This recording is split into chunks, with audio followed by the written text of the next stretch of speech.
I learned about the room at 3 in the morning, standing in a cold hallway that smelled faintly of bleach and old carpet, with a police officer asking me the same question for the third time. "Are you absolutely sure you locked it?" I told him yes. I always lock doors. That's the kind of habit you build after 30 years of working around strangers. The problem was that my door had been unlocked from the outside, and whatever had come in had left without taking anything. Nothing was missing. Nothing was broken, and that somehow made it worse. Let me explain how I ended up in that hallway. At the time, I was 54 and doing contract maintenance work for a chain of older roadside hotels across western Pennsylvania. Nothing fancy, mostly replacing light fixtures, fixing broken door closers, patching drywall where somebody had punched a hole after too much bourbon and cable news. The pay was decent, the hours were flexible, and the places all looked the same in that comforting, depressing way. That week, I'd been sent to a property outside a small town whose name most people only recognized because of a paper mill that had shut down in the 90s. The hotel sat just off the highway, far enough back that you couldn't hear the traffic unless a truck downshifted hard. 2 stories, exterior hallways, faded blue paint, the kind of place that promised newly renovated on a sign that hadn't been updated in a decade. They gave me a room on the 2nd floor, at the far end of the building, so I wouldn't hear guests coming and going. Room 214. I remember the number because of what happened later. The clerk at the front desk was a tired-looking woman in her late 20s who slid the key card across the counter and told me, "If you need anything, just call down. It's quiet this time of year." Quiet turned out to be an understatement. That first night, the place felt almost abandoned. Maybe a dozen cars in the lot. No voices in the hall. No TVs murmuring through thin walls. Just the hum of the old air conditioner unit and the occasional clunk of pipes shifting in the walls. I ordered takeout, ate half of it, and fell asleep with the lights on and the television playing some late-night rerun I didn't care about. Sometime after midnight, I woke up to the sound of someone walking outside my door. Not running, not sneaking, just normal footsteps, steady and unhurried, moving along the concrete walkway. I lay there, listening, waiting for them to stop at my door. They didn't. The footsteps passed and faded down the hall. A minute later, I heard a door open and close somewhere below me. I told myself it was just another guest. The place wasn't empty after all. And even if it was, night staff had to move around. Still, I didn't fall back asleep right away. The next day was routine. I spent 8 hours replacing broken fixtures, tightening loose railings, and arguing with a vending machine that ate my dollar. By the time I got back to my room, my knees hurt and my hands smelled like old metal and dust. I locked the door out of habit, slid the deadbolt into place, and even flipped the little swing latch at the top, the one most people ignore because it feels redundant. Then I showered, changed, and sat on the edge of the bed watching the local news talk about nothing in particular. Sometime after 10, I heard the footsteps again. This time they stopped right outside my door. I muted the TV and held my breath without really meaning to. The concrete outside creaked softly, like someone shifting their weight. I waited for a knock. It didn't come. Instead, I heard the faintest sound of metal touching metal. Not the electronic beep of a keycard. Something slower, more deliberate. I stood up, my heart already doing that heavy, uneven thing it does when your body decides you might be in trouble before your brain catches up. I took 2 steps toward the door, then froze. The handle moved, just a little, not enough to open, just enough to test it. Then it stopped. I stood there, staring at the door, listening to my own breathing. After a few seconds, the footsteps moved away, heading back down the hall in the same calm, unhurried rhythm. I checked the locks. All of them were still engaged. I told myself it was nothing. Maybe someone had the wrong room. Maybe a drunk guest was confused. Maybe housekeeping had forgotten someone was staying here. Still, I slept with the lights on again. The third night was when things stopped feeling accidental. I'd finished my work early and gone to bed before 11. Sometime later, I woke up to silence so complete it felt heavy. No air conditioner. No distant traffic. No voices. just the faint ringing in my ears that comes when everything else drops away. And then I heard it, the soft, wet sound of something brushing against the carpet. Not footsteps, something being dragged. It was inside the room. I sat up so fast my head spun. The bedside lamp was still on, casting a dull yellow circle across the floor. My suitcase was where I'd left it. The chair was still against the wall. The bathroom door was open. Nothing looked out of place. But I knew what I'd heard. I swung my legs over the side of the bed and stood up, every muscle tight, listening. For a long moment, there was nothing. Then, from the far side of the room, near the door, I heard a slow, careful breath that was not mine. I said, "Who's there?" and hated how small my voice sounded. No answer. I took one step forward, then another, keeping my eyes on the door. The deadbolt was still thrown. The swing latch was still hooked. The door was still closed. The breath stopped. I crossed the room and yanked the door open, half expecting someone to be standing there in the hallway. It was empty. The concrete walkway stretched in both directions, lit by flickering yellow bulbs, with no one in sight. I closed the door and checked the locks again. Still secure. I didn't sleep after that. In the morning, I went down to the front desk and asked the manager if there had been any reports of someone trying doors on the second floor. He was a heavy-set man in his 40s with a mustache that looked permanently tired. "No," he said. "Why?" I told him what I'd heard. He frowned, typed something into his computer, and said, "We're not even half full. Mostly long-term stays. Nobody's supposed to be in the rooms near you." That didn't make me feel better. That night, I moved a chair in front of the door before going to bed. It wasn't going to stop anyone determined, but it would make noise if someone tried to come in. At least that was the idea. Sometime after midnight, the chair scraped across the floor. I woke up to the sound, heart pounding, and sat up just in time to see the chair shift an inch closer to the bed. There was no one touching it. It moved again, just a little. I was on my feet in a second, flipping on the overhead light. The room flooded with harsh white brightness. The chair stopped moving. Nothing else changed. The door was still closed. The locks were still in place. The windows were shut. There was nowhere anyone could be hiding. I stood there for a long time, waiting for something else to happen. Nothing did. In the morning, I asked to change rooms. The clerk looked confused. "We're pretty empty," she said. "You can have whatever you want." I told her I'd take something on the first floor, near the lobby. She gave me a new key card for room 103. That night, I slept with the lights off for the first time all week. At around 3 in the morning, my phone buzzed on the nightstand. I woke up, disoriented, and squinted at the screen. It wasn't a call. It was a notification from the hotel's automated system, the one that sent out checkout reminders and Wi-Fi passwords. The message said, "Your room has been unlocked." I sat up so fast I nearly dropped the phone. The door to room 103 was still closed. The deadbolt was still in place. The swing latch was still hooked. But when I got out of bed and pulled the door open, the chair I'd placed in front of it was lying on its side in the hallway. The police came. They asked questions. They checked the locks.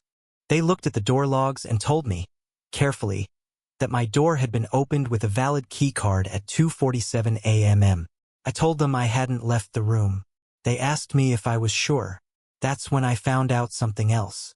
Room 214, the one I'd been in before, wasn't just empty. It wasn't supposed to exist in the system anymore. According to their records, it had been taken out of service months ago because of a wiring issue. No guests, no staff access, no active key cards assigned. And yet, every night I'd stayed in the hotel, someone, or something, had been trying to get in. And on the third night, whatever it was had already been inside. The sheriff told me there was no record of anyone checking in under that name. He said it twice, slowly, like he thought I hadn't heard him the first time. The problem was that I'd watched the man write it himself, in neat block letters, on a clipboard that was still sitting on the front desk. And then he'd walked upstairs. That was 2 years ago, and I still don't stay in small motels unless I absolutely have to. I was 58 at the time and driving a company car across northern Arizona to deliver a piece of specialized equipment to a clinic outside Flagstaff. It was supposed to be a straight shot, but a dust storm rolled in from nowhere and turned the highway into a gray wall. Visibility dropped to nothing, and the radio started repeating warnings about pileups and closures. I pulled off at the first exit I could see and followed a flickering sign that promised vacancy in red letters. The place was called the Juniper Rest Motor Lodge. One long, single-story building. Office in the middle. Rooms stretching out in both directions like tired arms. Inside, the lobby smelled like coffee that had been sitting too long and something floral trying to cover it up.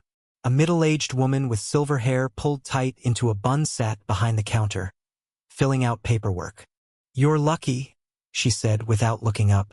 "We've got one room left." I signed the card, took the key, and asked if there was anywhere nearby to eat. "Not in this," she said, nodding toward the dusty windows. "Storm'll pass by morning." My room was at the far end, number 17. I parked right outside, carried my overnight bag in, and locked the door behind me. The place was clean in that basic, careful way. Thin bedspread, small TV bolted to a dresser, bathroom light that hummed when you turned it on.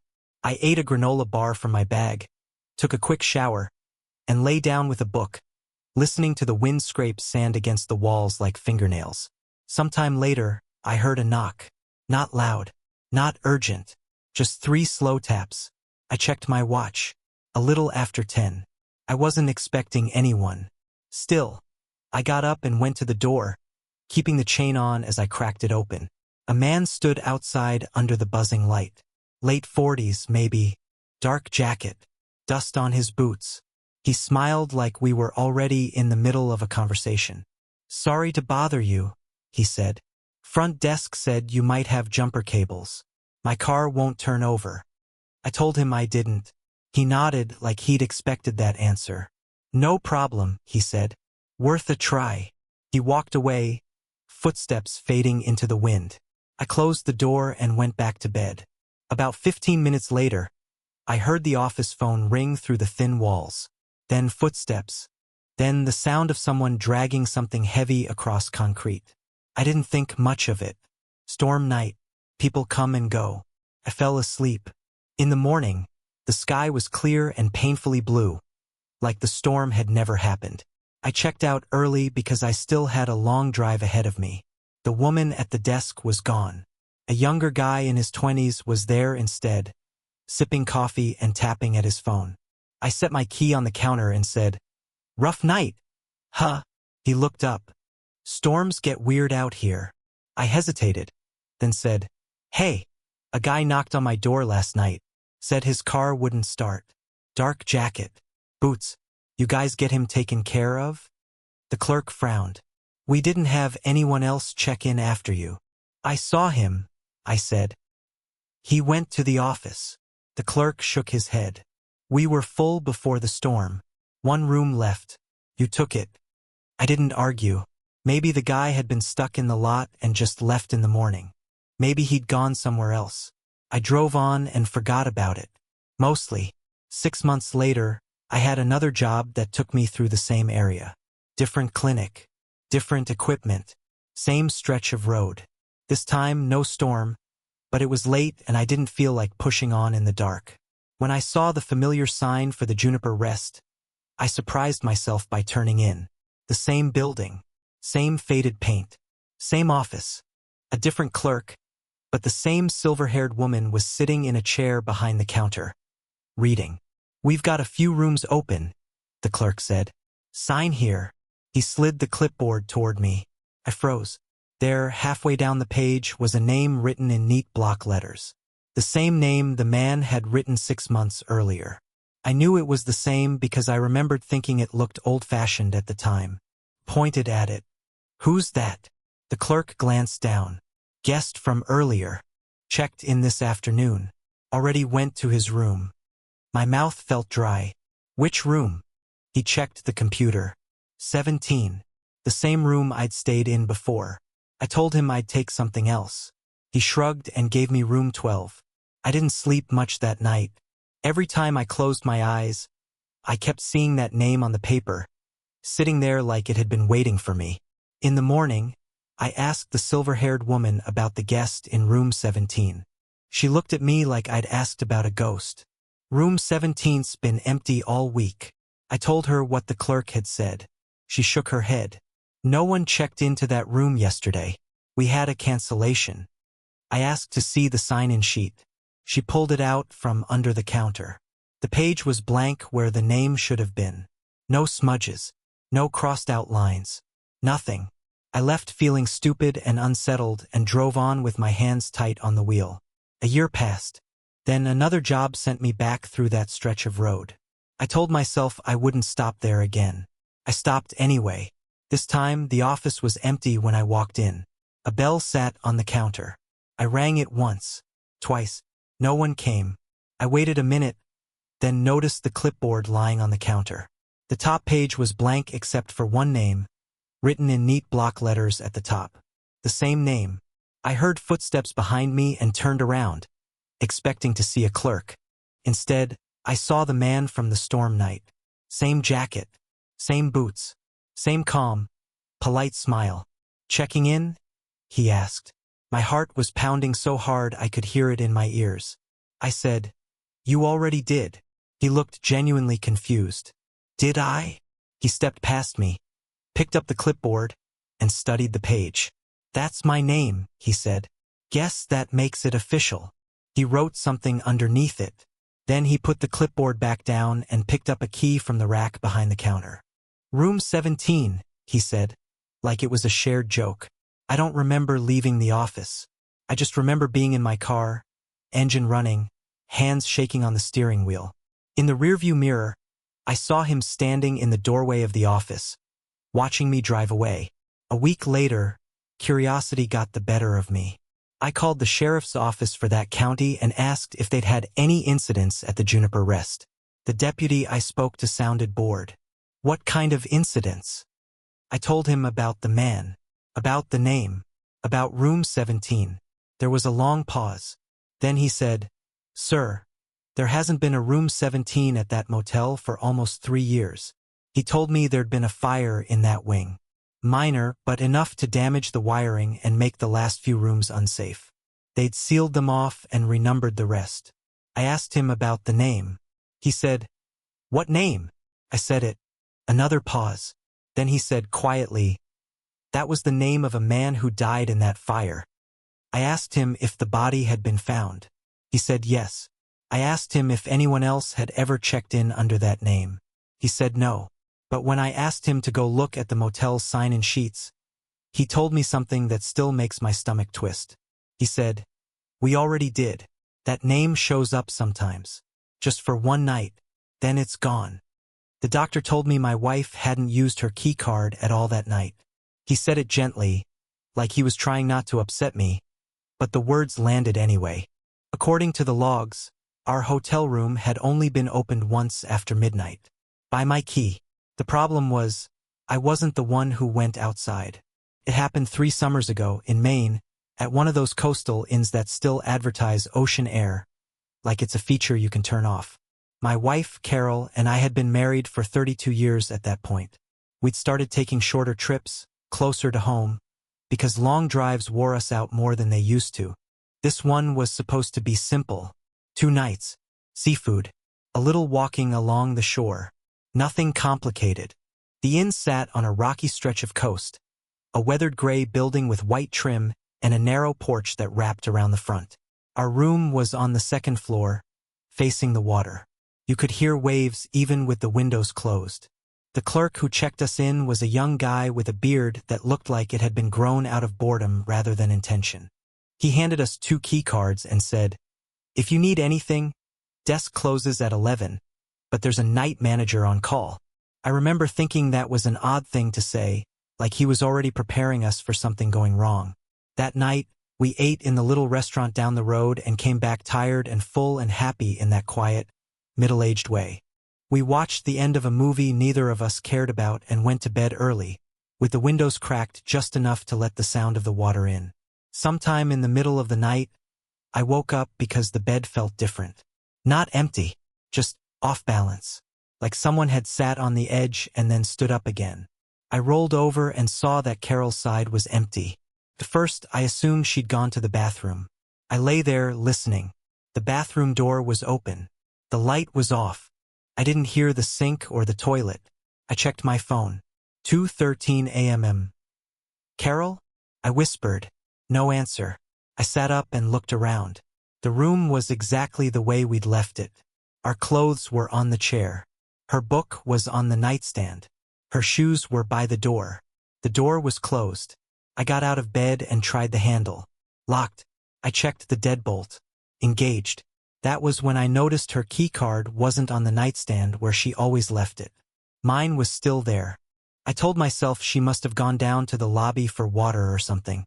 Maybe she couldn't sleep and wanted to walk around. People do strange things when they wake up in unfamiliar places. Still, a cold feeling settled in my stomach that wouldn't go away. I pulled on my shoes, grabbed my phone and my key, and unlocked the door. The hallway was empty. The carpet runner was dimly lit by wall sconces spaced too far apart.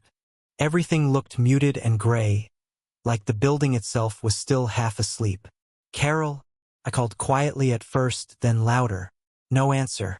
I walked to the end of the hall and looked down the stairs. The lobby lights were on, but I didn't see anyone moving. I went back to the room and stood in the doorway, unsure what to do.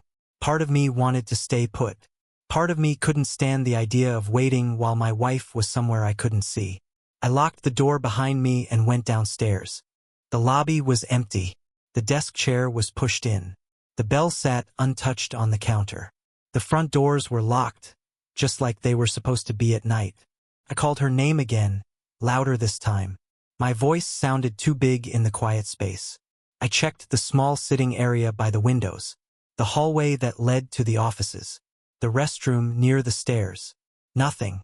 I went back upstairs, my heart beating harder with every step. Our door was still locked.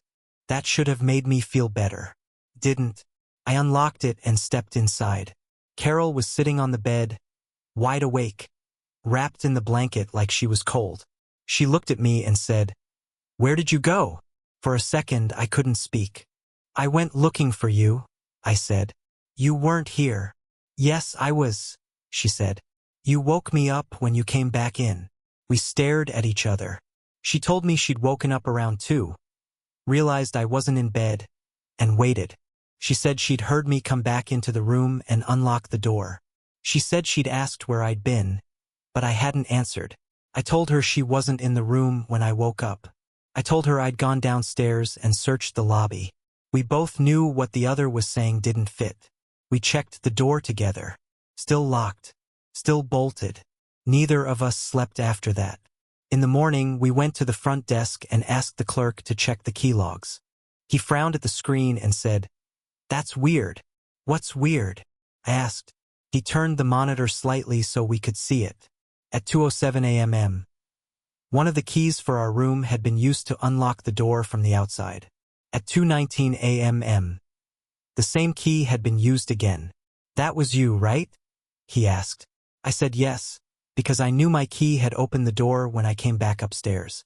"But what about the first time?" Carol asked. He checked the number. "Same key. Mine." According to the system, my key had been used to leave the room. I told him that wasn't possible.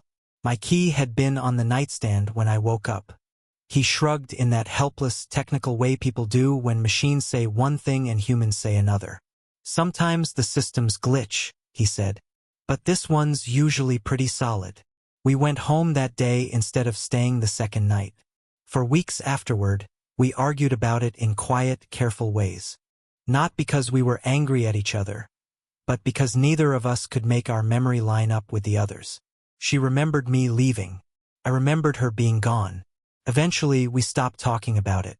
Then, about a month later, I found something in the pocket of the jacket I'd worn on that trip. A hotel key card. Not mine. Same hotel. Same logo. I asked Carol if it was hers. She said no. I checked my wallet. My key from the trip was still there, right where I'd left it. I called the inn and asked them if a guest had ever turned in an extra key card from our stay. The woman on the phone said, "Sir, We only issued 2 cards for that room. Both were returned. I told her I had a third. She went quiet for a moment, then said, "That's not possible." I asked her to check the logs again. She did. Then she said something that made me sit down. "There is a third key in the system," she said slowly. "It's listed as active that night, but there's no record of it being issued to anyone." I asked her when it was used. She said, 2:07 a.m., the same time my key supposedly opened the door. Carol still thinks I went for a walk and forgot it. I still think she was the one who wasn't in the room.